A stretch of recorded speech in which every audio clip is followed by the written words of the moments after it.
विश्व विज्ञान YouTube channel के सभी प्रेमी पाठकों का हार्दिक स्वागत समादर करते हैं। शंका समाधान के इस सत्र में एक प्रश्न आया है श्री अमित कुमार का, और वो पूछते हैं कि ज्ञानी हो या मूर्ख, बुद्धिमान हो या मूढ़, सभी अपने अपने स्वभाव के परवश ही कर्म करते हैं, तो फिर ज्ञान और बुद्धि का औचित्य ही क्या? ये चर्चा हेतु वो प्रश्न उपस्थित करते हैं। आइए अध्यात्म विज्ञान के प्रकाश में उनको समाधान करने का प्रयास करें।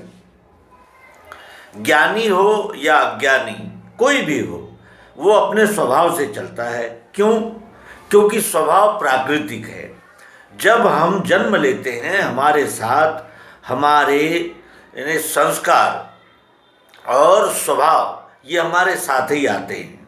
जो हम जीवन भर करते हैं उनके संस्कार हमारे चित्त में एकत्र होते हैं, और वो एकत्रित जो संस्कार है, वो संस्कार जो हमारे ज्ञानेंद्रियां, कर्मेंद्रियां, मन, बुद्धि और इन सबको साथ लेकर आया हुआ जो जीवात्मा अहंकार है, वो एक विशिष्ट स्वभाव लेकर आता है।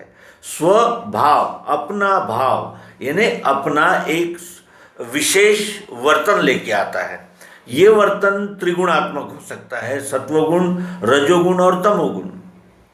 और भले ही वो यानी किसी भी कारणवश उसे दबाता छिपाता हो, लेकिन उसका जो स्वाभाविक जो यानी दौड़ है, उसकी जो स्वाभाविक यानी प्रवृत्ति जो है, वो उन्हीं स्वभाव की ओर, गुणों की ओर सतत यानी आगे बढ़ती रहती है।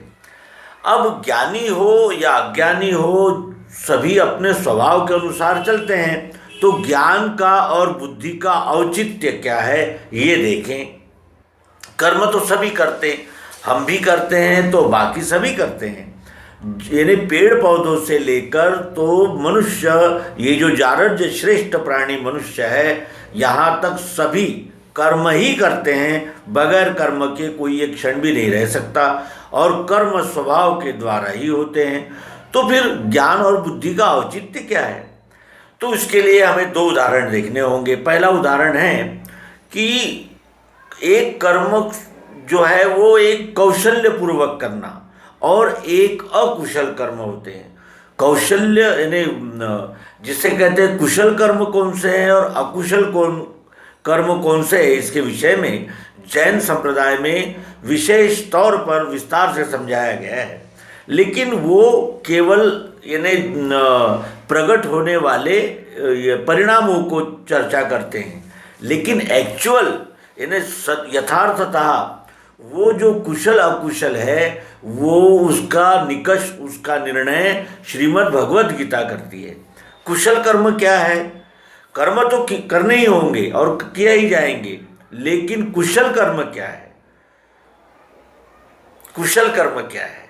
कुशल कर्म है उन कर्मों को करके बंधन में न पड़ना, और उस कर्मों से हमें आनंद की प्राप्ति होना, प्रसन्नता मिलना, समाधान मिलना, सार्थक मिलना। और अकुशल क्या है? तो कर्म करना, कर्म में बंध जाना, और कर्म में बंध कर उस कर्म के यानी फल में आसक्ति रखना, और कर्म का कर्तृत्व धारण कर लेना। कर्म का कर्तृत्व धारण कर लेने से मैंने किया है ये अभिमान मजबूत होगा, और इस कर्म से ये फल मिलना चाहिए, ये चाहत रखने से उस कर्म फल में मनुष्य बद्ध होगा, और इस प्रकार वो जीव जो है वो कर्म बंधन में पड़ जाएगा। तो ज्ञानी के कर्म जो है वही कर्म ज्ञानी करते हैं, और वही कर्म अज्ञानी मूढ़ करते हैं। ये श्रीमद् भगवद गीता ने उठाया हुआ एक विषय है। लेकिन ज्ञानी करे कर्म लोक कल्याण दृष्टि से, उसकी दृष्टि में बदलाव हो जाता है। ब्राह्मण, क्षत्रिय, वैश्य, शूद्र, ये चारों की आवश्यकता इस विश्व में है, थी और रहेगी, और इन चारों वर्णों से सब कुछ कार्य हो रहा है। लेकिन एक वर्ण कर्म के अनुसार चलते हैं तो दूसरे वर्ण संकर हो जाते हैं।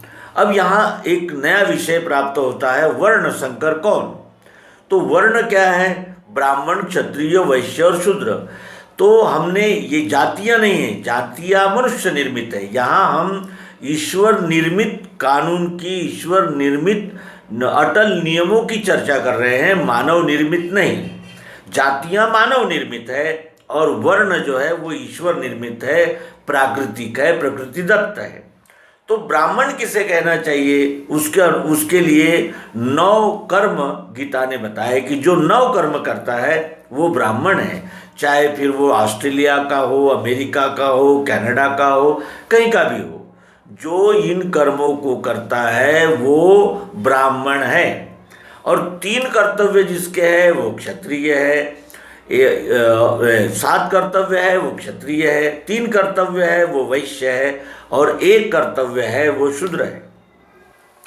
जिस तरह सभी का आईक्यू, सभी की योग्यता, सभी का सामर्थ्य बराबर नहीं होता, और उसी तरह इन चारों वर्णों में कुछ विशेषताएं होती है जिससे वो वर्ण के धारक बनते हैं। और ज्ञान विज्ञान देना लेना, अध्ययन अध्यापन, ये ब्राह्मण वर्ण का कर्म है। न्याय रक्षा ये क्षत्रिय वर्ण का कर्म है।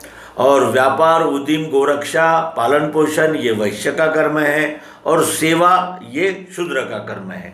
अपने अपने कर्म ईमानदारी से, सच्चाई से, विश्व सेवा के हेतु से करना, यह वर्ण कर्म है जो कि उनका कर्तव्य है, ड्यूटी है। और इस ड्यूटी में भ्रष्टाचार, पक्षपात करना ये वर्ण संकर है। जैसे हम देखें कि द्रोणाचार्य जो थे वो वर्ण के कौन थे, वर्ण के ब्राह्मण थे और कर्म के क्षत्रिय थे, यानी वर्ण संकर हो गया। वो अपने वर्ण का कर्म छोड़कर अन्य वर्णों के कर्म करने लगना, ये वर्ण संकर है। और वर्ण संकर किसे कहते हैं, जैसे ज्ञान विज्ञान देने का कार्य ब्राह्मण का है, उसने अगर ज्ञान विज्ञान देने के कार्य में भेदभाव, पक्षपात, मेरा तेरा और यानी जैसे शोषण आदि प्रकार किए, तो वो वर्ण संकर का ब्राह्मण है, जिसे अध्यात्म विज्ञान में ब्रह्म राक्षस कहा जाता है। ब्राह्मण यदि अपने कर्तव्य से चूक जाता है या अपने कर्तव्य में कसूर करता है तो वो ब्रह्म राक्षस कहलाता है। फिर क्षत्रिय है, न्याय रक्षा उसका कार्य है। अगर वो अपने न्याय रक्षा के कार्य में यानी त्रुटियां करता है, भेदभाव करता है और पक्षपात करता है, रिश्वतखोरी और अनेक प्रकार के जो यानी विपरीत और घृणित कार्य है वो अगर करता है अपने वर्ण कर्म में, तो वो वर्ण संकर हो जाता है, जिसे दानव कहते हैं।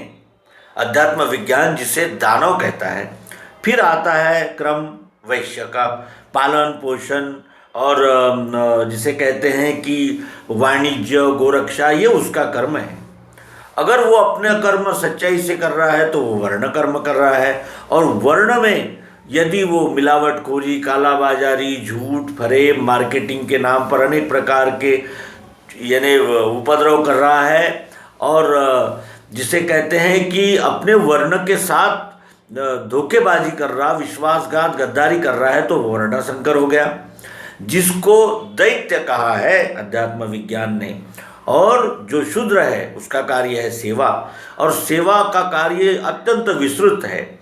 और अगर वो सेवा कार्य में यानी कोताही करता है, न्यूनत्व करता है और अनेक प्रकार के अगर वो विकारों के साथ लगा हुआ है, तो वो शूद्र जो है वो वर्ण संकर हो गया, जिसे चांडाल की उपमा दी गई। तो कहने का आशय यही है कि बुद्धि और ज्ञान का औचित्य वही है जो कि भगवान श्री कृष्ण जी गीता में कहते हैं कि कर्म योगः कर्मसु कौशलम, योग है कर्म कुशलता पूर्वक करना। और यानी महात्मा कबीर कहते हैं कि एक सिंहासन चढ़ चले, एक बंधे जंजीर। इतना फर्क है, एक सिंहासन चढ़े और एक जंजीर में बंध गए।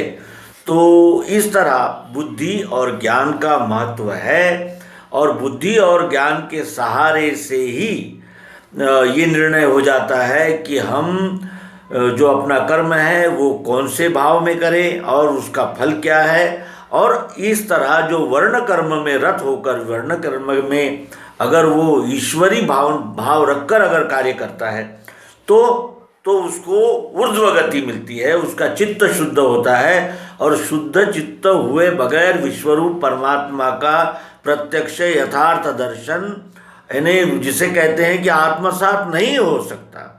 द्वैत भाव, भेद भाव, पक्षपात निकले बगैर हमें इस विश्वरूप का दर्शन नहीं हो सकता और वर्ण कर्म के बगैर हमारी चित्त शुद्धि नहीं हो सकती, क्योंकि चित्त शुद्धि के लिए वर्ण कर्म यानी अपने व्यवहार में यानी निपक्षपात और जिसे कहते हैं अद्वैत और समानता समत्व जब तक नहीं आता तब तक उस विश्व विधाता को हम जान तो लेते हैं, सुन तो लेते हैं, लेकिन उस दिशा में बढ़ नहीं पाते जिसे हम घुलना कहते हैं।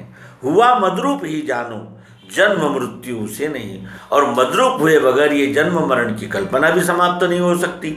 इसीलिए बुद्धि सभी के पास होती है। लादेन के पास बुद्धि थी और मकबूल भट्ट के पास बुद्धि थी, ऐसा नहीं है कि बुद्धि नहीं होती। अफजल गुरु के पास बुद्धि थी, लेकिन उस बुद्धि के साथ यदि यानी जिसे कहते हैं कि सात्विकता नहीं है तो वो बुद्धि किस दिशा में जा सकती है और क्या कर सकती है, इसके विषय में विशेष कुछ कहने की आवश्यकता नहीं है। तो यही ज्ञान और बुद्धि का सहारा बुद्धि का ले तू और ज्ञान सह कर्म सुखदाई, ये सभी संदेश देने वाले श्रीमद् भगवद गीता का हम पठन पाठन करेंगे, मनन चिंतन करेंगे और धीरे धीरे हम सभी अपने उस गंतव्य तक जाएंगे जिसे विश्वरूप परमात्मा में लय हो जाना कहते हैं, विश्वरूप बन जाते हैं।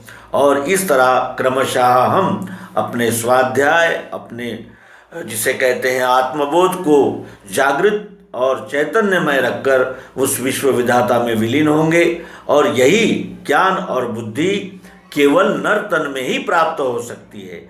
ये मनुष्यों को ईश्वर ने दिया हुआ एक उपहार है कि वो ज्ञान लेने के लिए उसको बुद्धि दी है, लेकिन किस प्रकार का ज्ञान अर्जित करना है और किस प्रकार अपनी बुद्धि को विकसित करना है ये मानव के हाथ में है। ये कहते हुए इस शंका समाधान का समापन करेंगे। नर्मदे हर सद्गुरु भगवान की।